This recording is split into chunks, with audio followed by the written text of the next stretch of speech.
Oke, masih semangat ibu-ibu, bapak-bapak? Semangat. Nah, kita sudah sampai di sesi penutup ya. Tadi kita sudah banyak belajar tentang penelantaran dan eksploitasi terhadap anak. Nah, anak itu kita harus ingat ya, anak adalah anugerah terindah dalam hidup kita. Anugerah sebagai orang tua. Nah, karena anak itu adalah anugerah, jadi jangan sampai kita menelantarkan dan menjadikan anak kita sebagai bahan eksploitasi kita. Oke ibu-ibu, nah untuk lebih mengerti dan lebih memahami bagaimana pentingnya anak dan peran orang tua terhadap penelantaran dan eksploitasi anak, kita akan menonton sebuah film yang sangat menginspirasi ya. Oke. Tolong diperhatikan ya. Kita akan menonton tentang Raini, putri tukang becak yang lulus cum laude.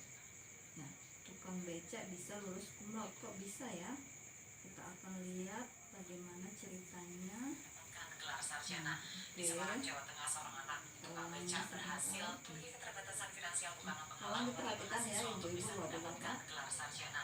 Di Semarang, Jawa Tengah, seorang anak tukang becak berhasil menyelesaikan pendidikan strata satunya dengan predikat terbaik, mengungguli rekan satu angkatannya yang tergolong memiliki keadaan finansial lebih darinya.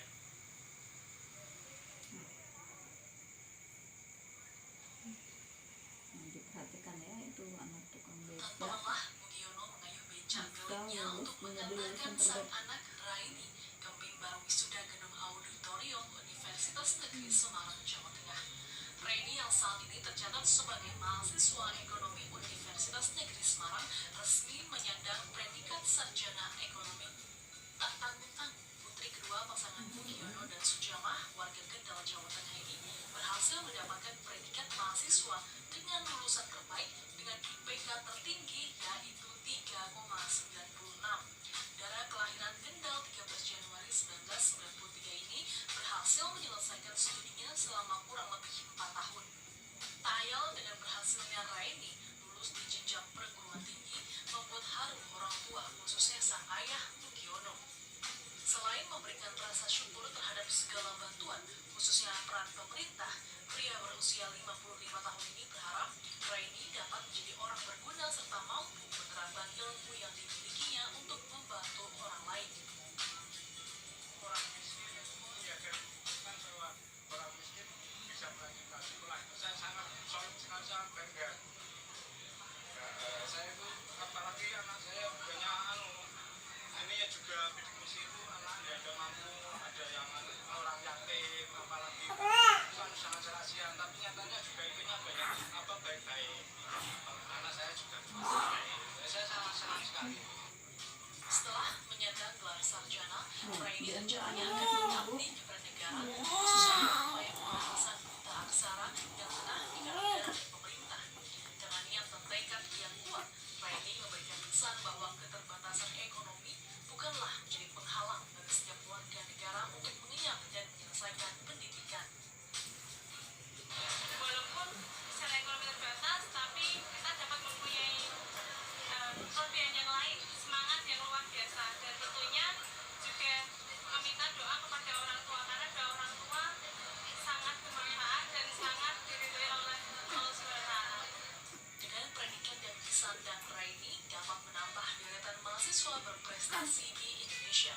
Diharapkan dengan adanya contoh Raini ini dapat menjadi motivasi bagi anak muda Indonesia lainnya untuk tetap semangat dalam menempuh pendidikan. Dan Kencana Berita 1 Semarang, Jawa Tengah. Oke, itu tadi filmnya ya ibu-ibu, bapak-bapak. Nah, apa yang bisa kita petik dari film ini? Nah, jadi yang sangat menginspirasi adalah keterbatasan ekonomi keluarga itu tidak menjadi penghalang ya untuk anak bisa tetap berprestasi.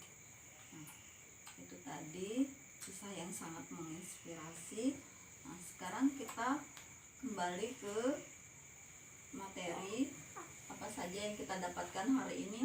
Pertama, ya ingat ya ibu-ibu, bapak-bapak, kita harus usahakan agar anak kita mempunyai akte kelahiran.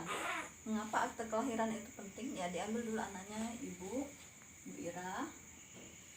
Mengapa akte kelahiran itu penting?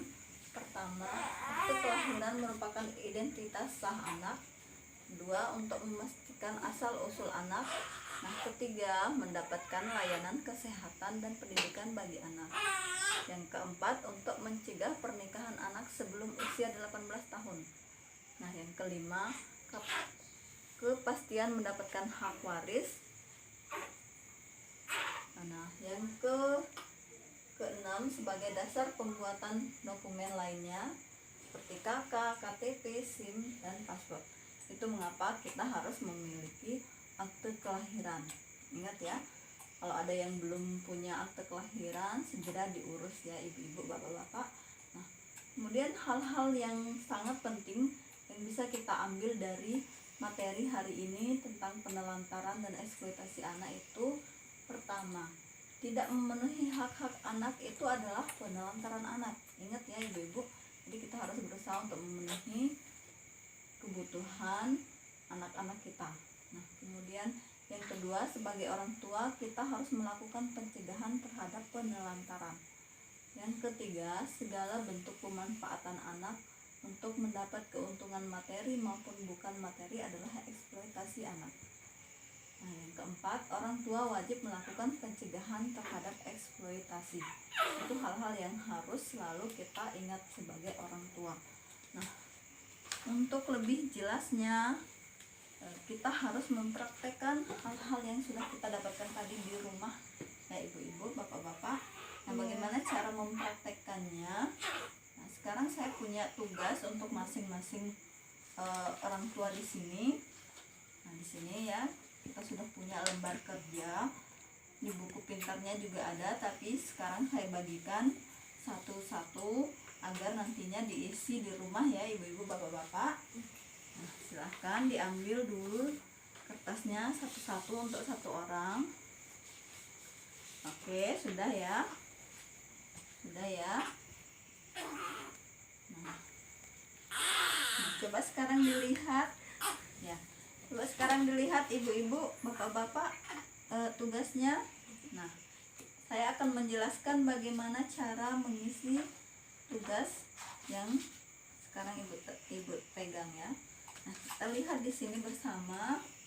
Sini ada nama ayah, nama ibu, dan nama anaknya. Nah, bagaimana cara mengisinya? Nah, di sini sudah ada poin-poin penting cara mencegah penelantaran dan eksploitasi anak. Ya. Kemudian di sini cara mengisinya, pertama ini sudah dilakukan, di sini belum dilakukan.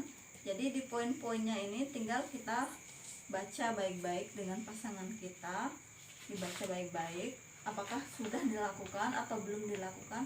Ini dicentang ya. Nah, mana yang kalau memang sudah dilakukan, centang di kolom yang sudah dilakukan. Kalau belum dilakukan, dicentang di kolom yang belum dilakukan. Kemudian jika belum dilakukan, ditulis kapan akan dilakukan. Ya, sudah dimengerti? Mengerti. Nah, ingat ya, tugas ini dikerjakan bersama pasangannya, ya. Ya, oke. Jangan lupa untuk dikerjakan ya ibu-ibu, bapak-bapak, karena saya akan minta di pembelajaran berikutnya. Nah, oke, terima kasih atas kehadirannya ibu-ibu, bapak-bapak. Sekian untuk pembelajaran hari ini. Assalamualaikum warahmatullahi wabarakatuh. Waalaikumsalam warahmatullahi wabarakatuh.